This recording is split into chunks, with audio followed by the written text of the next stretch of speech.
Good morning, ladies and gentlemen. Welcome to Live Wire. We're live. Let's get the day started. Mirko was talking to Ariel Helwani on Octagon News. Shout out to Octagon News. And he was basically complaining about how USADA treats former UFC fighters and current UFC fighters and how they're quick to accuse you of using steroids and PEDs. But when it comes to recusing themselves or rather apologizing for their false accusal, they're quick to disappear, man. Pull a joker out on you. Disappearing act right now. Stay quiet, all of that. Now I don't understand why they do that. I think it sort of diminishes their credibility. Another case, Josh Barnett. Josh Barnett has been out of work for 2 years. Turns out that his positive test from I think it was way back when it came back as a false negative. Same with Crow Cop. Okay, not the same with Crow Cop. Crow Cop actually had a positive test, but since he left the UFC and competed in Ryzen, they didn't have a problem with it. Turns out now that he wants to go to Bellator and compete there, it seems like USADA has a problem with it. Why? I don't know. I don't understand why they would have a problem with that, given that USADA signed a contract with the UFC, with Zuffa, not Bellator. Meaning whatever happens in the UFC is the UFC and USADA's problem, not Bellator, not the sport of MMA. He went to another organization, right?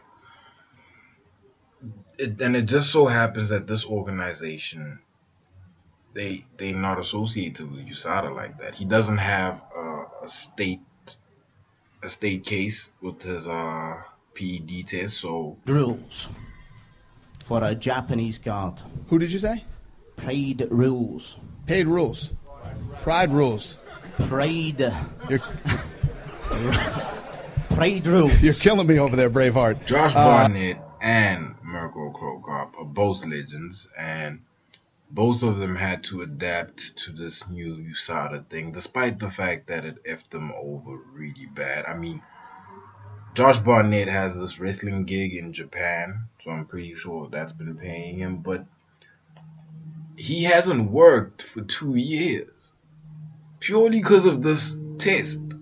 He hasn't worked in his chosen profession, something he's known for all over the world. He is a goat, one of the goats. He's a great, and he hasn't worked for 2 years, along with Mirko Krokop. I mean, he left the UFC, went to Ryzen. Nobody had a problem with that. Now that he's in Bellator, all of a sudden USADA wants an issue with him. I don't understand. Why is it that USADA is picking and choosing its battles over who should follow the rules, even though they not following the rules? Or maybe there is no rules for them to follow in terms of how they encounter these issues. You know, I mean, is there rules in the UFC for them apologizing for possible false flags? You know, I don't know.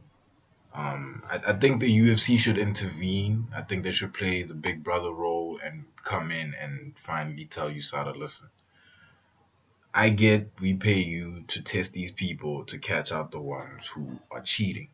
But the ones who aren't cheating, who get these false positives, you need to apologize to them. I mean, you put their livelihood in jeopardy and you didn't even bother to apologize. These people get paid to do something dangerous and you just gave them a layoff and now you don't want to apologize. Let me know what you guys think. Maybe I'm being a bit too emotional. Again, shout out to Octagon News and Ariel Hawani.